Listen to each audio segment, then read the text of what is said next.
राम राम जी सभी को। पहले सारे काम कर लेते हैं फिर आपको बधाई दे देते हैं, चलेगा ना? खैर चलेगा क्या, दौड़ेगा। इस टाइम तो आप मेरी ही सुन रहे हो, इसलिए आप जाओ जी तेल लेने, मैं गया जी पेल देने।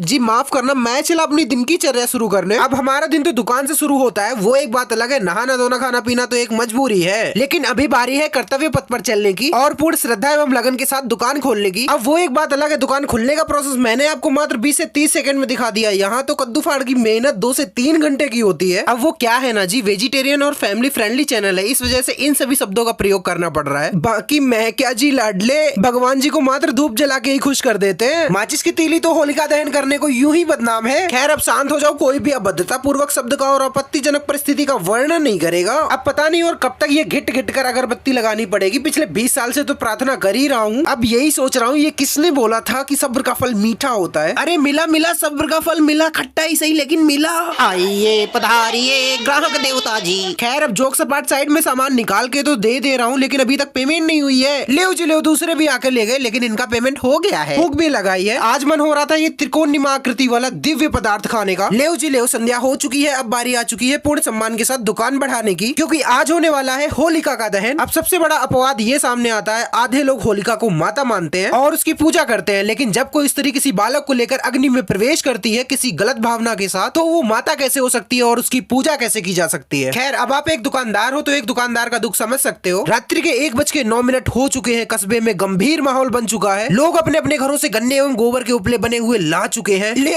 जी ले, हो गया होलिका माता का दहन। कहीं इस गाड़ी में बैठकर प्रहलाद तो नहीं भाग गया, क्योंकि लोग अपने दिमाग का संतुलन खो चुके हैं। युगा फेंक रहे बम, फेंको बम।